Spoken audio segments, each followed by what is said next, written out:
In 1961, President Dwight Eisenhower warned the country about something he called the military-industrial complex. He said it posed a threat to democratic government. More than 60 years later, that warning looks prophetic. The United States has been at war or military conflict for roughly 225 of its 250 years of existence. Since World War II, the country has been almost continuously engaged in military operations somewhere in the world. And the institutions that build the weapons have never been richer. Today we are going to look at how war became an industry. And why peace is bad for business. On January 17, 1961, in his farewell address, Eisenhower said this. Quote, "In the councils of government, we must guard against the acquisition of unwarranted influence, whether sought or unsought, by the military-industrial complex. The potential for the disastrous rise of misplaced power exists and will persist." Unquote. He was talking about the relationship between the military, defense contractors, and the politicians who fund them. He saw how each side could reinforce the other. The military needs weapons. The contractors need contracts. The politicians need jobs in their districts. Together they create a system where war preparation never stops. The numbers are staggering. The U.S. defense budget in 2026 is roughly $850 to $900 billion annually. That is more than the next several countries combined. Defense accounts for about half of all discretionary federal spending. Since 2001, the post-9/11 wars alone have cost roughly $8 trillion. And the U.S. maintains approximately 750 to 800 military bases in more than 80 countries. No other country comes close. At the center of this system are 5 companies. Lockheed Martin, RTX, formerly Raytheon, Boeing Defense, Northrop Grumman, General Dynamics. These 5 companies receive the majority of large Pentagon contracts. They build fighter jets, missiles, ships, satellites, drones, and nuclear systems. They also spend tens of millions of dollars annually on lobbying. They maintain political action committees. And they operate a revolving door with the Pentagon and Congressional Defense Committees. The military-industrial complex does not make money the way normal businesses do. It profits from a system designed to make weapons spending permanent. First, cost-plus contracts. The government pays the contractors costs plus a guaranteed profit margin. There is little incentive to control costs. Second, sustainment. A weapons system needs maintenance, spare parts, software updates, and training for decades. The lifetime support contract can exceed the original purchase price. Third, constant modernization. A system is declared obsolete before it is fully operational. That justifies the next contract. Fourth, political distribution. Defense programs are built with subcontractors across hundreds of congressional districts. That makes cancellation politically impossible. The F-35 Joint Strike Fighter is the most expensive weapons program in history. Total estimated lifetime cost, over $2 trillion. But in fiscal year 2025, the Government Accountability Office found the full mission-capable rate had fallen to 25%. That means 3 out of 4 F-35s could not perform their primary mission. Despite this, the Pentagon requested a $13.7 billion increase for the program in 2026. Why does it continue? Because it is too big and too distributed to cancel. The F-35 is not just a plane. It is a jobs program, a revenue stream, and a political fortress. To understand the military-industrial complex, look at how often the U.S. goes to war. The country has existed for roughly 250 years. It has been at war or military conflict for about 225 of those years. That is roughly 91% of U.S. history. Since World War II, military engagement has been nearly continuous.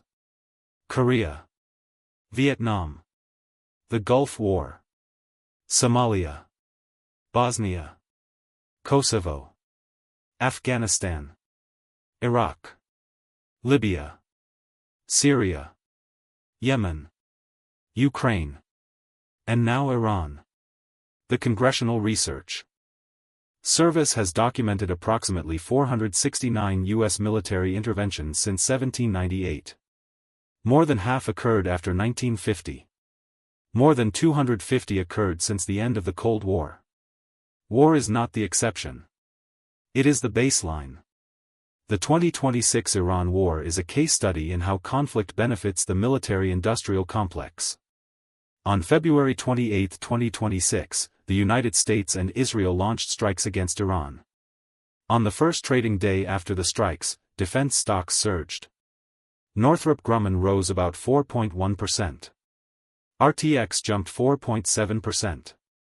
Lockheed Martin climbed about 3.1%. All three hit 52-week highs. The U.S. reportedly consumed more than half of its THAAD and Patriot missile inventory intercepting Iranian missiles and drones. Lockheed Martin then signed a deal to quadruple THAAD interceptor production. Each interceptor costs approximately $12.77 million. Northrop Grumman announced more than $3 billion in new multi-year agreements for missile defense production.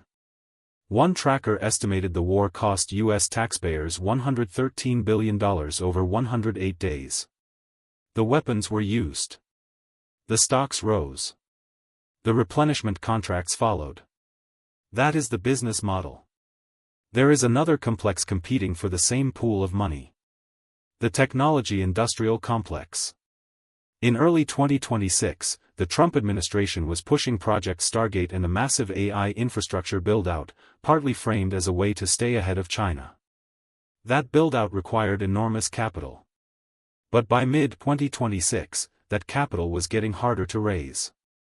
Reports emerged that SoftBank's exposure to OpenAI had climbed to roughly $64.6 billion.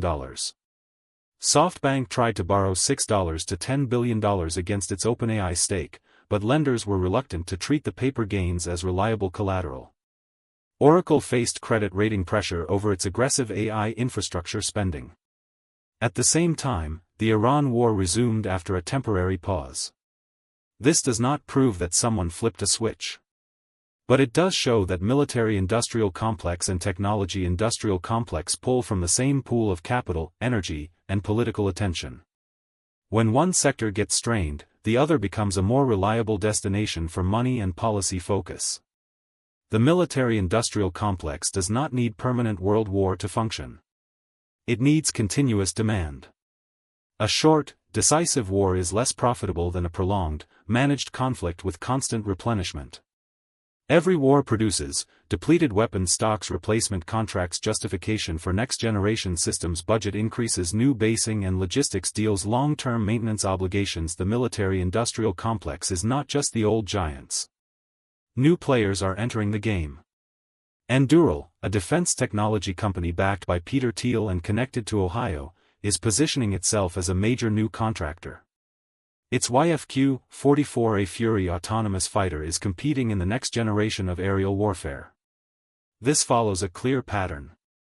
The MQ-9 Reaper drone program has lost roughly 45 aircraft, about 25% of the fleet, with estimated losses of $1.3 billion.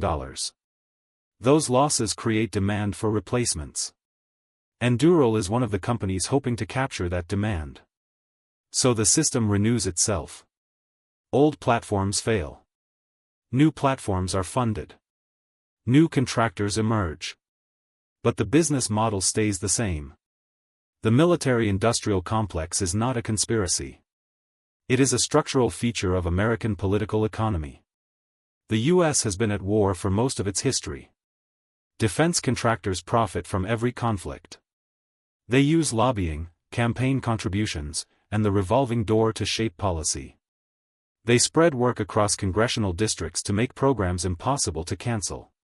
And they replace failed systems with more expensive ones.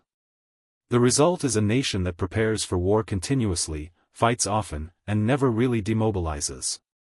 In the next video, we move from missiles to microchips. We will look at the technology-industrial complex. Project Stargate. The AI boom. The chip race. The energy grab. And how the same capital flows between war and artificial intelligence. Subscribe and hit the bell. This is Boone. Thanks for watching. If you like this kind of content, hit the thumbs up and subscribe. If you want a deep dive on anything we covered, leave it in the comments. It is greatly appreciated and helps support us to keep bringing this kind of content.